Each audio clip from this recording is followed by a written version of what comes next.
Hey guys, it's Wilson. I'm back in the shop and we're ready to 3D print. I have my flash drive with my with my 3D printer file on it. I have my little sticker, which means I've been approved. Let's go in. All right, first thing I see are instructions to use the printer. Obtain instructor permission. That's my sticker. Sign up for the printer on the clipboard and wipe the print bed with alcohol and verify the printer has enough filament for the job. Let's do it. Looks like I'm going to use Boba Fett. I'm gonna come down here, I'm gonna put my sticker on there. I'm gonna put the date. The designer's name is Wilson. The class associated is IED.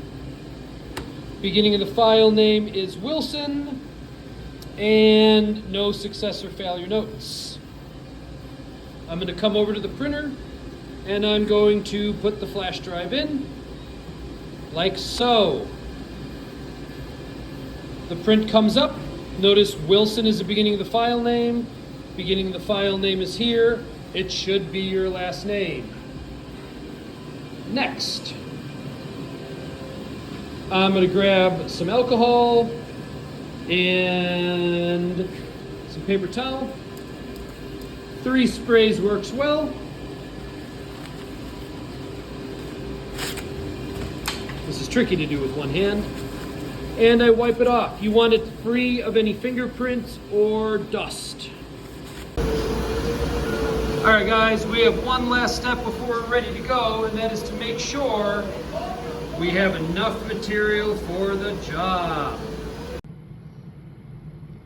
All right, guys, after you slice your file, you're going to be told how many grams of material it's going to take to make that part. All right, somewhere around here, you're going to see this scale, and I find it works better if we put it on a surface that isn't vibrating due to running prints. Turn it on, zero it, and we know an empty roll weighs about 240 grams. So we take the roll we want to use, not much material,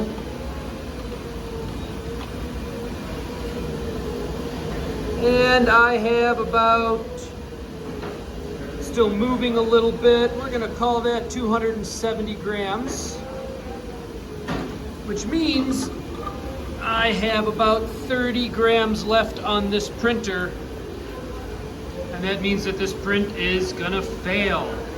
Make sure you guys have enough material by using this scale before you print. And then we hit print.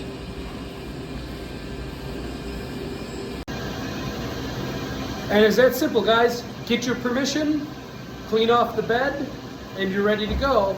I recommend that you guys stick around for the first 2 layers because 90% of our failures happen in those first 2 layers. And as always, if you guys need any help, ask for it. See you later.